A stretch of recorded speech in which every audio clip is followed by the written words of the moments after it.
Welcome into the Thunder Basketball Universe presented by COOP Ale Works. It's Friday, November 4th. That means the Thunder just played. They just wrapped up their brief 2-game homestand. They just played the Denver Nuggets after defeating the Orlando Magic on Tuesday. We've got a lot to cover because a lot of action has happened since our last podcast. Cue another 15-point comeback for the Thunder, and then a near 19-point comeback against the Denver Nuggets last night. And boy, the resilience has been on display. The hustle, the scrap, the fight. Shai has been playing incredibly. So we've got a lot to cover in this podcast. But before we get into all of that, you know what we haven't played in a while, Nick? I do know what we haven't played, but I don't think the viewers know what we haven't played. You tell them. For the first time this season, it's time for, drumroll, you can Shai that again.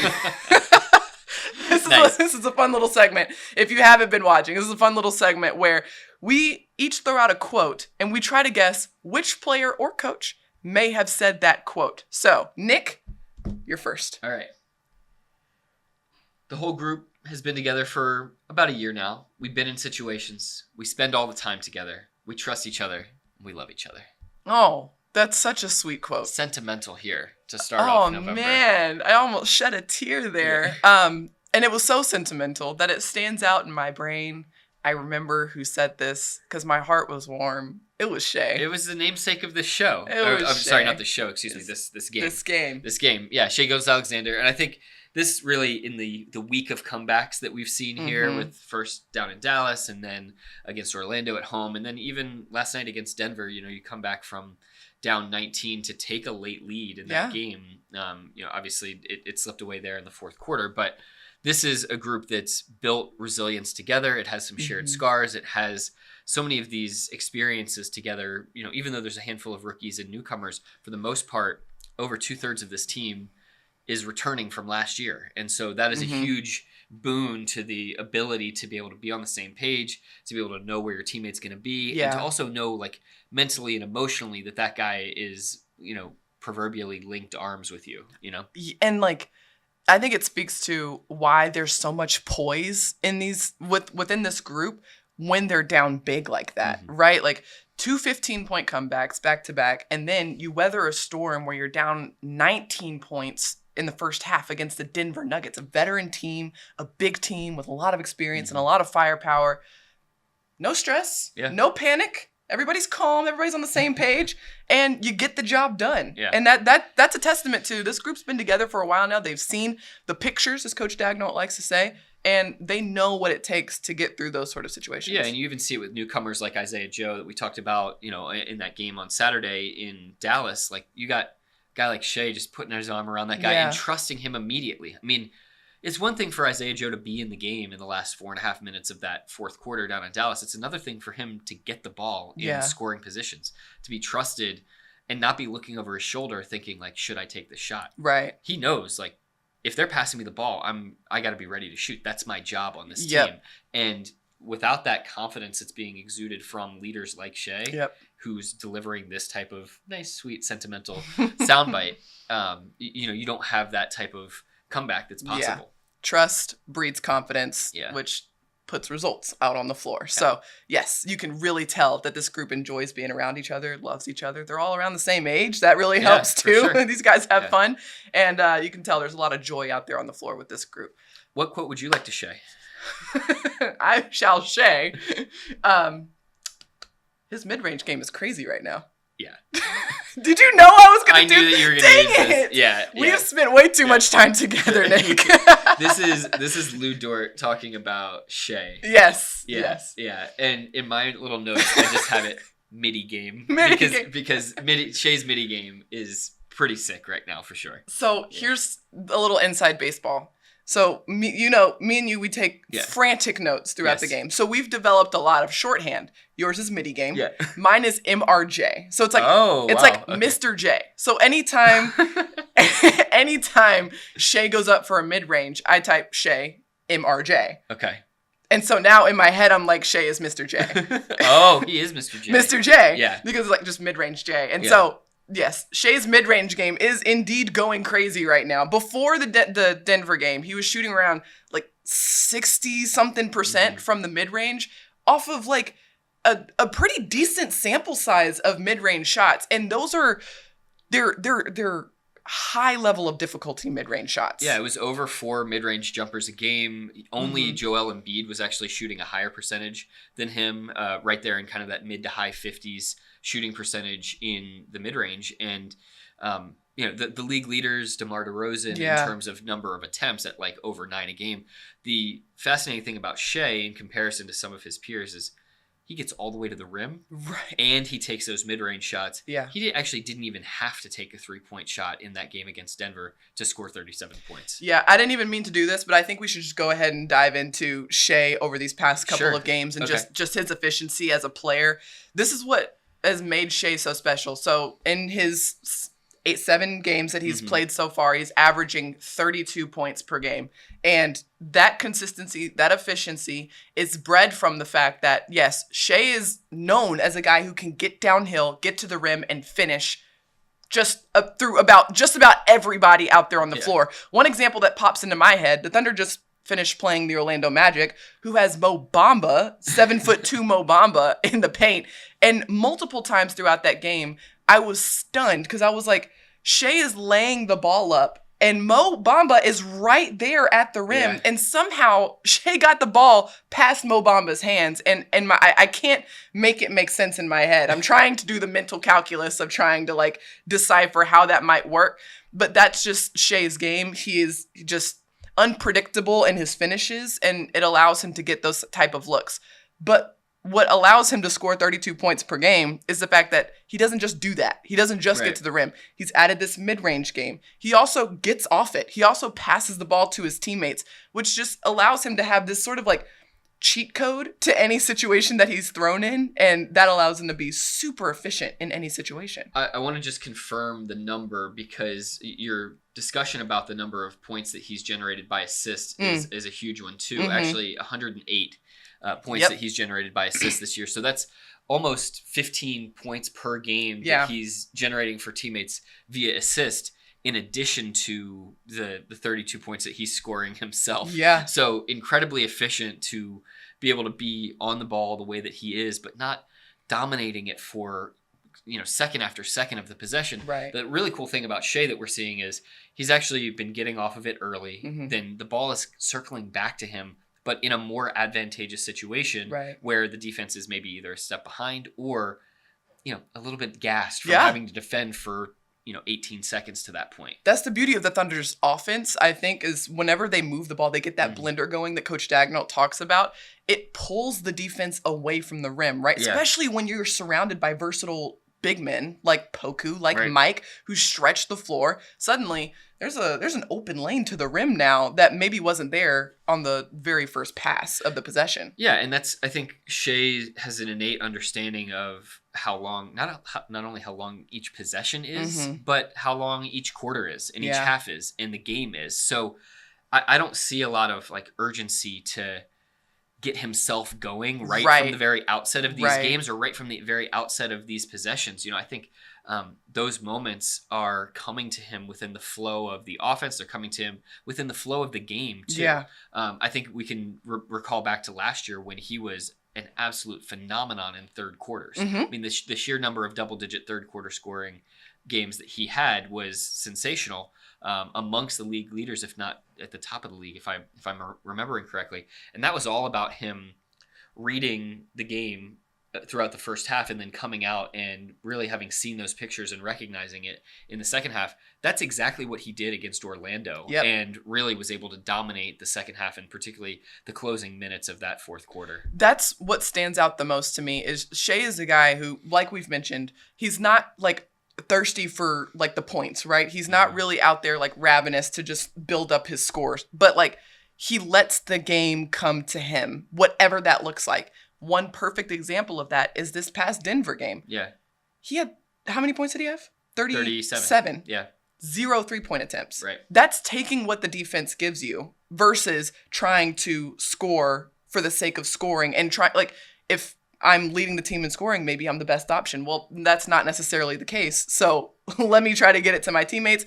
Let's be process oriented here. What has been working for us and getting downhill, getting to the rim, finding my teammates, finding cutters, that's what works for this team. And that's a perfect example of Shai just letting the game come to him and doing what is right on the floor. Yeah, and when you can be efficient with 37 points on 17 shots, that opens up, double-digit shot attempts for Lu Dort. And, Jeremiah Robinson-Earl had 10. Josh Giddey had 14. Poku took 9 shot attempts. Guys on the bench had a smattering of 5, 5, 5, 7, 3, 3. I mean, guys are getting looks and getting into a rhythm.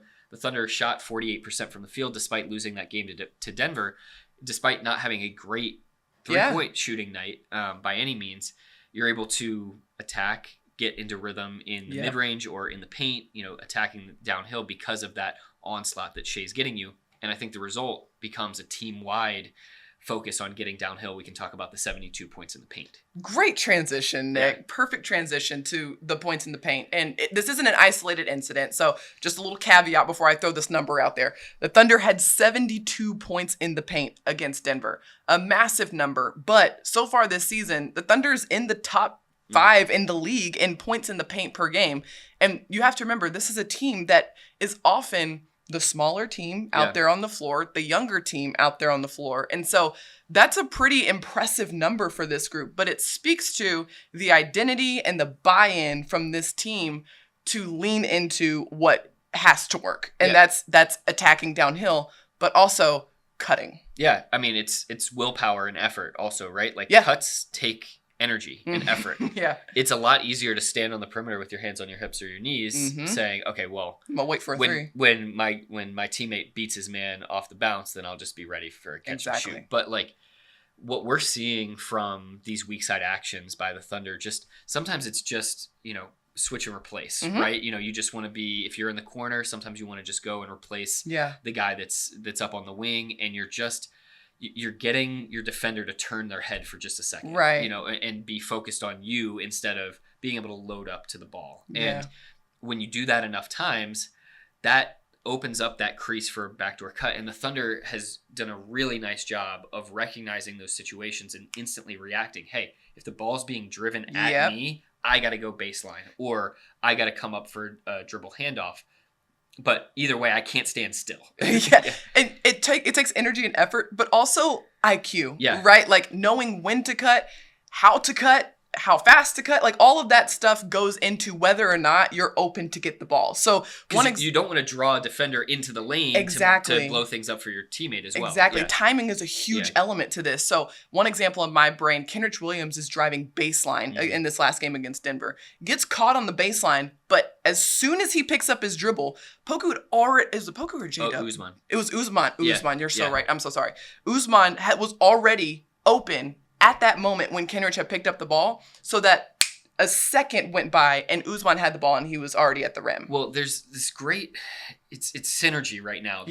The Thunder is recognizing that diagonal cut that Jang made, which, by the way, the guy is 19 years old. I mean, like, so perfectly timed, crisp. Like, he knows that if somebody's coming baseline, he's got to come from that angle. Whereas if the drive is coming from the angle, the guy in the corner knows that's his time to cut, right? Like they're recognizing that in their position on the floor, they have a job to do. And it's not just, hey, this is my chance to go get mine. It's like, I'm in the position where if that drive is coming from the left baseline and I'm on the right wing, that's my role to go in and make that cut. And then when you have that buildup innately, when it's more free flow and more of a chaotic spacing on the floor, that's when guys like Josh Giddey really can get creative. And you already have that sort of impetus to be like, okay, well, I can cut here. And that's when you see Josh kind of like slow up the action and wait for guys and, and toy with it a little bit. It's really like beautiful basketball and like really fun to watch. I think of it, I kind of liken it to like, if you ever go see a Broadway show, like the amount of like cohesion that has to happen out there on the floor, like the lighting has to work at the same time that the actors are singing, and then the audio has to go on here, and like everything just has to work in concert, right? On the basketball floor, all 5 guys, whether or not they have to have the ball, have to work in concert. So that means if you are 3 passes away on the other side of the floor, you better be just as locked in as the guy who's setting the screen for this ball handler, because if he drives to the middle and you're still standing right there, like you're taking away a look, or you're taking away an opportunity out the floor. And that it just requires everybody to be locked in. And we talked about this last year about like the benefit of the Thunder's ball movement. Right. It forces everybody on the floor to be locked in and in tune with the action, because you never know. The pass could come at any second, especially if Josh Giddey is out there on the floor. You better keep your head on the swivel, because if not, it'll hit you in the side of the head. And we talked before the season about how this opening stretch of games here, I mean, you're going to Milwaukee now if you're the Thunder here to play your 9th game of the season. 7 out of the 8 games prior to this have been against projected Western Conference playoff teams. Yeah. And not just projected playoff, but like potentially top 4 playoff teams. Yet you emerge from this gauntlet 4-4 as a result of your style of play, not individual greatness. Yeah. And it's also a result of the style of the play that's been built up over multiple years. It's not this is not some newfound thing that in a new direction that the Thunder decided like at the beginning of this training camp, like, hey, we're going to try to play this way. Back to the quote that Shai delivered, like, they've been together for a little while now. And the continuity of recognizing these situations and being able to react to them without having to think about them is why we're now seeing the fruit of that labor on the floor. There are a couple more things that we have to talk about. And if we're going to talk about just the identity that this group is building continuity-wise and things that are just ingrained in this team's brain, hustle, effort, competitiveness, that is something that is a baseline for if you're going to wear a Thunder jersey, that is what is expected and required of you. Yeah. And that was on full display. I mean, it was necessary, but it was on full display in the Thunder's game against Denver last night, because the Nuggets were shooting the lights out of the gym, right? And it just seemed like everything was going in for them. And the Thunder fell behind early. When that happens, you have to be able to find wins on the margins, right? If you can't go shot for shot with the team, you got to find other grimier ways to get things to go your way. And the Thunder, they said, we're going to take every 50-50 ball. That's going to be ours. We're going to try to find just little small plays. So Aaron Gordon, if you're trying to take the ball out on what seems like an easy inbounds after a pair of free throws, we're not going to let you get the ball in. And sure enough, the Thunder forced a 5-second call off what would have been a normal inbounds pass any other possession. Those scrappy little marginal plays build up. That's the compounding interest over time that allows the Thunder to suddenly have a lead in the third quarter. Yeah, and the catalyst moment, in my view, was Aleksej Pokusevski diving on the floor for a loose ball. Michael Porter Jr. was certainly in way better position to get this loose ball that was kind of like bouncing lazily away towards half court and was likely to go out of bounds. Poku comes slicing in, dives on the floor, keeps the ball alive, bats it around a little bit, ends up in Jeremiah Robinson Earl's hands. I think Kenrich got in there and helped dig it out too. Ends up being a Lou Dort dunk, and that begins this run that the Thunder made at the end of the third quarter.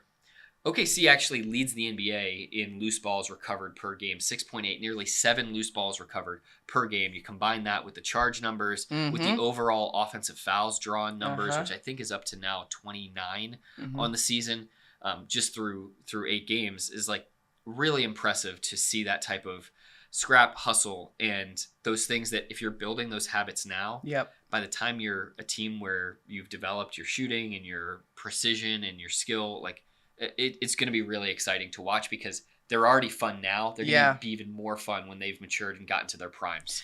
That Poku play was awesome. Yeah. And I remember, I feel like I saw it in slow motion from our seat on the sideline, because I remember like the ball was like just bouncing. Yeah. And I feel like I saw the moment that Poku was like, okay, this guy's not diving on the floor for it. He's not going to hustle for it. He's going to just reach for it. And he's like, if I dive right now, I will get this ball. And sure enough, he did. You could see Poku's light bulb go off before Michael Porter's light bulb went off. And that is like, that's the whole ball game. Exactly. Right? Exactly. And the thing that added to this was, as soon as Poku was on the floor, all 5 Thunder jerseys were just like, it was like a shark in the water, just blood everywhere. It was just, all 5 Thunder jerseys were just like, all right, it's go time. And that's what led to the dunk on the other end. It was just an instant light switch. Like, all right, if my guy's on the floor, I got his back. Well, and what was so cool is we talked to Lou Dort about that play after the game, and he was like, I love that. Like, usually I'm the guy that's first to the floor,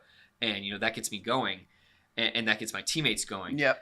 It was actually after that Poku play that Dort played probably his best defense of the night against Jamal Murray. So I think, having that moment for Poku, who is, has been in this stage of his career, his first 2-3 years of how can you establish those standards as a professional, as a competitor that every young player in this league is trying to establish. Ousmane Dieng is trying to establish that right now.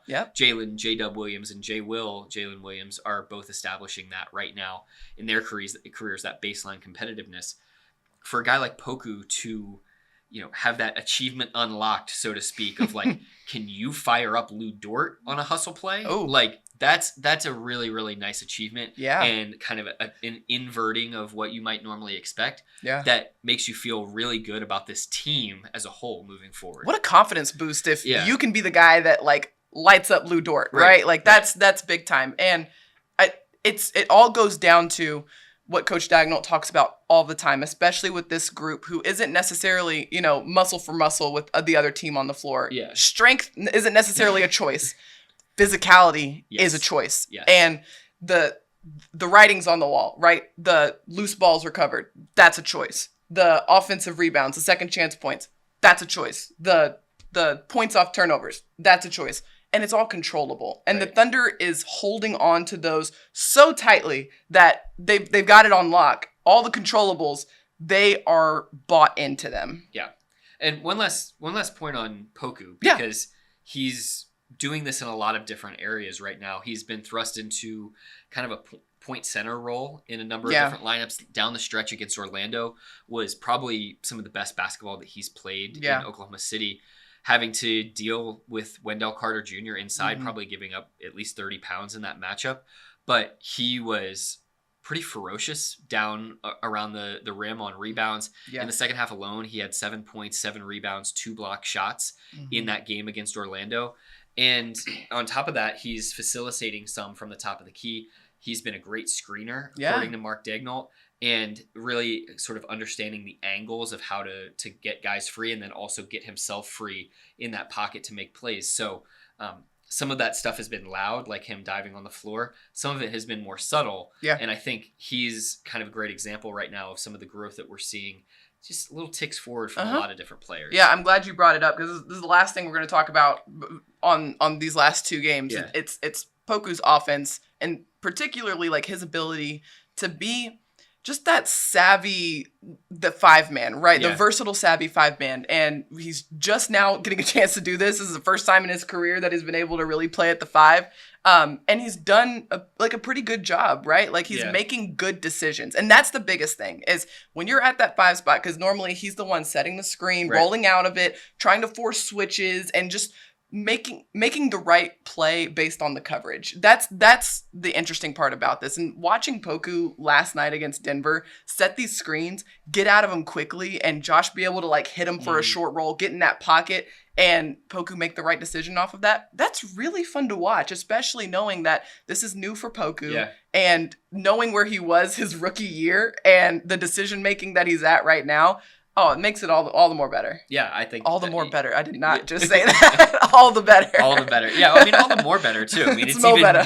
more better. Yeah. No, I mean I think there's so many fun things to just notice about this team, and that's why watching the games on Bally Sports Oklahoma and our broadcast is so much fun. Coming down to the games is fun too because you pick up on other little intricacies that are happening down on the floor. So you got to be really thrilled if you're a Thunder fan about the start to the season, not even thinking about the win-loss record, but just how the team is playing and how that projects forward. So going to be a very fun road trip coming up here before the team comes back home. Yep. So here's what's on tap for this Thunder group. Me and Nick, we're actually going to head to the airport right after this because we've got a 2-game road trip starting in Milwaukee. The Thunder plays the Bucks on Saturday before heading to Detroit to take on the Pistons on Monday. So we've got a lot of... Is it Monday? Yeah. Monday. Okay. Yeah. Sorry. Days I was just thinking running. About daylight savings time coming. Oh, okay. And so you're going to fall back on Sunday morning, late Saturday night, Sunday morning. So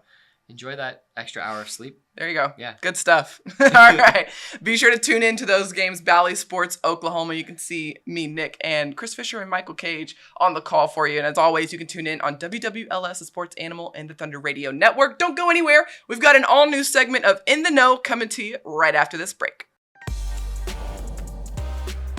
COOP Ale Works is the proud sponsor of Thunder Basketball Universe. Brewers of the fan favorites F5 IPA and 99-calorie Ice Chest IPA. You'll find those and many more COOP beers at retailers across Oklahoma. Learn more at CoopAleWorks.com. We're back with an all-new segment of In the Know, and this is a great segment that we've got here on the Thunder Basketball Universe podcast because we bring in leaders not just within the Thunder business office, but around the community to help you as fans and viewers better understand what you see on the floor, throughout the arena, and online. And throughout the arena, if you've been watching our Bally Sports Oklahoma broadcast, you might be noticing that our entire broadcast crew has been wearing some vote pins over these past couple of days.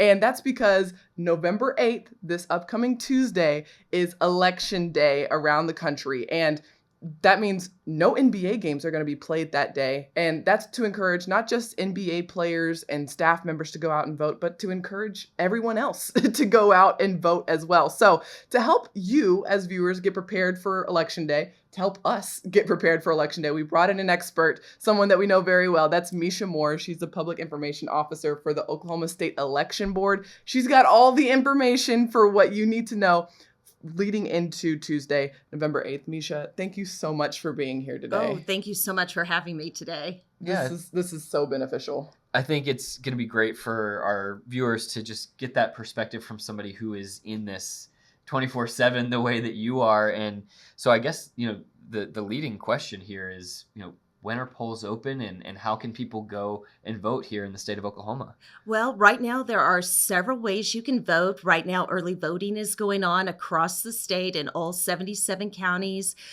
Today, Friday, those early voting locations will be open from 8 to 6 p.m. And then again on Saturday from 8 to 2 p.m. You can also vote in person, of course, on Election Day from 7 a.m. to 7 p.m. If you have an absentee ballot, of course, the United States Postal Service recommended that you get those ballots mailed like at least 7 days prior to the election just to make sure they get there. You can still, of course, put it in the mail. But if you feel like you don't have time, I do want people to remember that if you have a standard absentee ballot, which is the one with that little yellow affidavit envelope, you can actually hand deliver that to your county election board. But it does still have to be notarized, and it does have to be delivered by you, the voter, and you do have to have it in no later than the end of the business day, the Monday prior to the election. Okay. So people can remember that. And also, if you have that absentee ballot and you're like, oh my gosh, I forgot to mail it. I've had so much going on, and I just don't feel comfortable, taking it up to the county election board. Maybe it's a ways off. You can still always vote during early voting or on election day. They will just simply have you sign the poll book, sign an affidavit stating that you didn't mail that absentee. So again, lots of ways to get out and vote, and we're encouraging every registered voter to get out there and cast their ballot. Yeah, Misha, that's such great information and things, people don't even realize that are options that are available to them. What are some of the resources that are available to voters before they head to the polls so that they know everything that they need to know in terms of maybe what their ballot might look like or where they need to go? So I am so glad you asked that because, sometimes voters only see what's being advertised out there. They see the billboards or the flyers or the mailings, but they don't realize that there are many other elections on the ballot as well. There are judicial retention races, of course, our state and federal elections. Some of our counties also have county elections. There may be municipal elections, school propositions on the ballot, a lot of different things. So what we recommend is that you log on to the OK Voter portal, which is oklahoma.gov/elections/OVP, and you can actually get a sample ballot that is specific to your precinct. So you know exactly what that ballot's going to look like when you go in. You can also find your voting districts, especially with redistricting. If you're not sure which district you're in, you can take a look at that. You can track your absentee ballot to make sure the county election board has received it, and just verify your information. Lots of great things you can do in the OK Voter portal. Yeah, and is that where people can find out even the voting location of where they're supposed to go? Absolutely. Yeah. So on the OK Voter portal, you can also find not only your polling place location, but your early voting location. And there may be people out there too that aren't really sure if they're even registered to vote. Maybe they, let time slip away from them and they're kind of wondering, it's been a while since I voted, I'm not sure, they can go to the portal and find out. And as always, they can call their county election board or call the state election board, and we can assist them. Now, speaking of registration, if you're not registered to vote at this point, you won't be able to vote in this election. Is that correct? Yes. Okay. So the voter registration deadline was Friday, October 14th. So all registrations had to be submitted or postmarked by that time. Now, if you show up at your precinct and you don't see your name in the poll books and you're certain that you're in the correct precinct, don't forget you can always cast a provisional ballot. Okay. And ask the poll worker, tell them you'd like to cast a provisional ballot. You can cast your ballot. And then what happens is after Election Day, the county election board will go back. They'll research that to see if there was some type of an error. If they can legally count that ballot, they will add that to the ballot totals before those results are certified at the county level on Friday.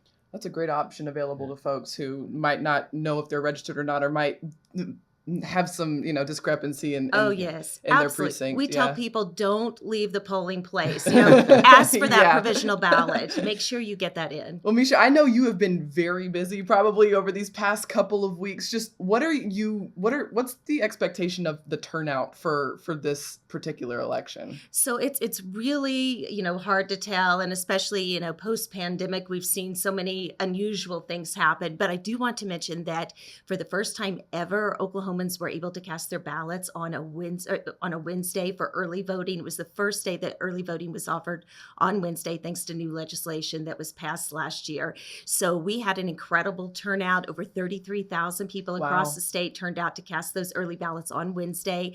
I believe at this point, the last count I received was over 72,000 people have already cast an early voting ballot. We mailed out over 99,000 absentee ballots, and we already have well over half of those returned.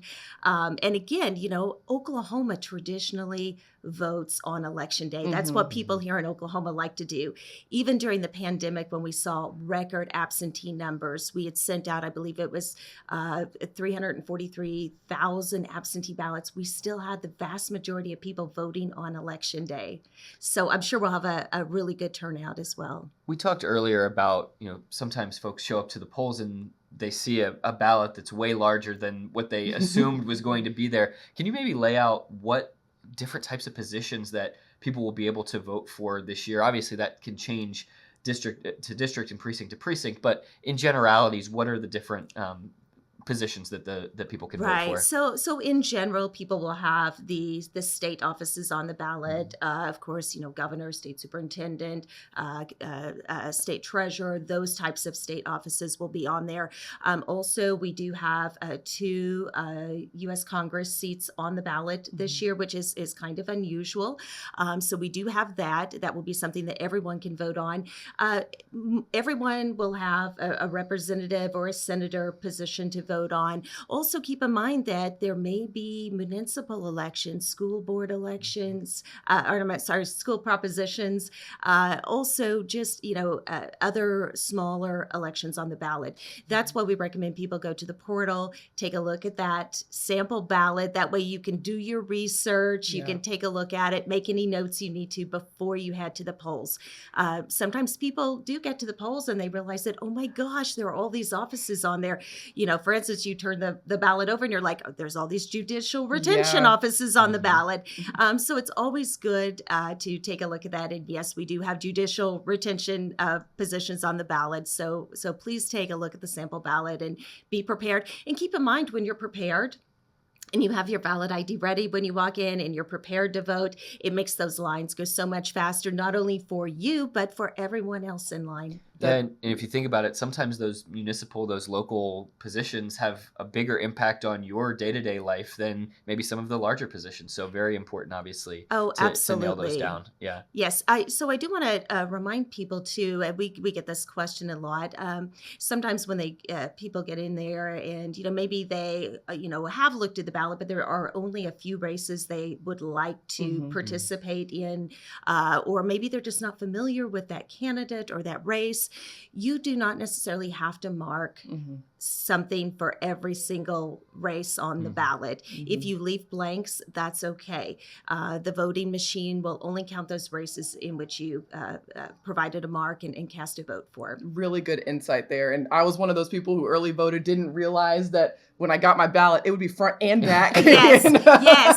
So it's okay if you don't feel comfortable, but some people don't. They're like, I just don't know enough about these candidates or this race to make it an informed decision. That's okay. You can skip that part and just vote for those offices that you are comfortable making a decision about. But we just want to encourage everybody to get out there and vote. It's we live in a wonderful place where we have that opportunity to choose and make decisions and get out there, cast your ballot. And I will say the OK Voter portal is a huge resource. I took advantage of it. It is so beneficial. It's got loads of information that you'll need as a voter to make sure that you're confident going into that polling booth. And Misha, I'm sure you get this question a lot, but you hear those numbers, 77,000 people, 99,000 absentee ballots. And there might be some people out there that are like, well, I'm just one person. Like, why do I need to go vote? Why does my voice matter? What does it mean if I go vote?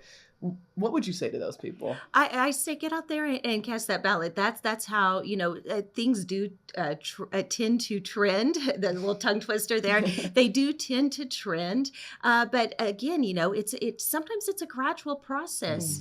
If you want to see change, get out there and be active in making that change. Yeah.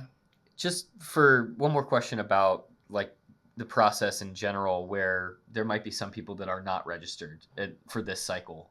Are there resources available to them kind of around this time to actually get registered for the next election cycle? Oh, absolutely. So if you missed the deadline and did not get registered for this particular election, we can accept those applications at any time. So you can go to your county election board, of course, and get that voter registration application. You can download it from the Oklahoma State Election Board website.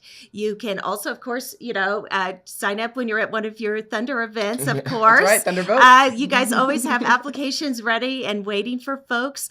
And we also have applications available at most of our libraries, tag agencies, post offices will have them as well. But now is the time to get registered for the 2023 elections that are coming up. Do remember that before every election, there is a 25-day period in which we cannot process those. State law does have that in place. So if there is a particular election, say, for instance, we've got those February elections with all the school board races coming up. We really want to encourage people to get out and participate in those.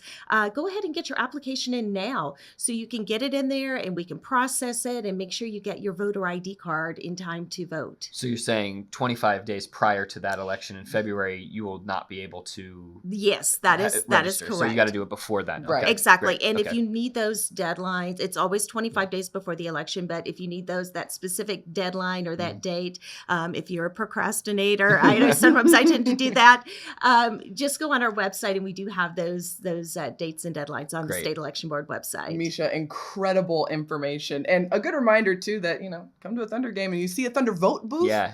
Take advantage because you never know when that next election is coming up and you want to make sure that your voice can be heard. Misha, thank you so much for being here. This has been so beneficial and so helpful. And if you know somebody who needs to hear this information, pass along this podcast, make sure that they get this information as well. Misha, thank you so much for joining us. You're very welcome. Thanks for having me. Thanks. That wraps up today's podcast. Thank you so much for watching and listening. Be sure to like, rate, and subscribe wherever you get your podcast. Thank you so much to our special guest, Misha Mohr, for joining us. Thank you to our producer, Matt Bishop. And until next time, Thunder up and go vote.